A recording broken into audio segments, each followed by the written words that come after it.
প্রতিটা মেয়েরই একটা স্বপ্ন থাকে, সুন্দর ছোট্ট একটা সংসারের স্বপ্ন। কিছু কিছু মেয়ের সেই স্বপ্নটা খুব সুন্দরভাবে পূরণ হয়, আর কিছু কিছু মেয়ের স্বপ্নটা খুব বাজেভাবে ভেঙে যায়।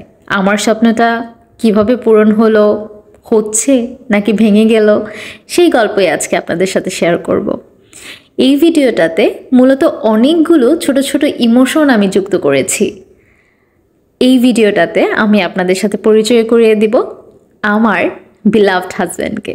ইয়াস, মাশাল্লাহ, আলহামদুলিল্লাহ, এই ব্যক্তিটার সাথে আমি সারাটা জীবন কাটাতে চাই ইনশাল্লাহ। তার আগে চলুন একটু ছোট্ট করে বলি এই মানুষটাকে মাত্র 1 মাসের পরিচয়ে কেন আমি বিয়ে করার মতো সিদ্ধান্ত নিয়েছিলাম।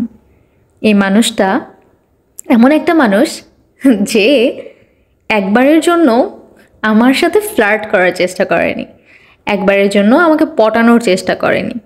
নিজের গুণগুলো না বলে বরঞ্চ দোষগুলোই আমার সাথে শেয়ার করেছে।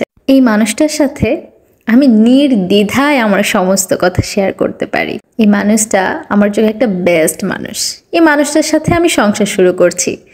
জানেন, এই মানুষটার ঘরে একটা প্লেট, একটা আলনা আর একটা টেবিল ছাড়া আর একটা তোশক ছাড়া কিছুই ছিল না।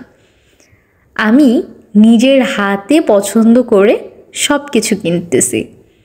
এটার যে একটা আলাদা ফিলিংস, এটা আসলে বলে বোঝানো যাবে না। আমি জানি না কয়টা অ্যারেঞ্জ ম্যারেজে এরকম সুযোগ পাওয়া যায়। আমি তো সুযোগ পেয়েছি নিজের হাতে সব কিছু করার। আমার বাসাটাতে মূলত আমার পছন্দের সব কিছু। এই বিষয়টা ভাবতে আমার কেমন ভালো লাগছিল। তারপর আমরা বাসার জিনিসপত্র কিনে চলে গেলাম বাজার করতে। আমার জামাইয়ের তো অবস্থা খারাপ, কারণ অনেক ধকল যাচ্ছে। দুজনেই খুব টায়ার্ড ছিলাম, তবুও নিজেদের সংসার গোছানোতে খুব বেশি ব্যস্ত হয়ে পড়েছিলাম। আমরা বাজারে বাজারে ঘুরে বাজার করেছি, সব কিছু একসাথে করেছি। এই যে ফিলিংস, এটা কখনোই আসলে কাউকে বলে বোঝানো সম্ভব না। আমরা শূন্য থেকে শুরু করেছি। আমার সংসার আমাদের সংসার হয়ে উঠেছে, খুব সুন্দর করে গোছানো একটা সংসার। এই যে আমার হাজব্যান্ড, সে এসেই রান্না করতে লেগে গেছে।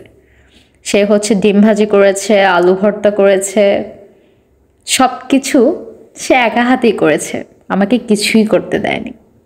তার ভালোবাসায় আসলে আমি সিক্ত। এই মানুষটা সত্যি অসাধারণ।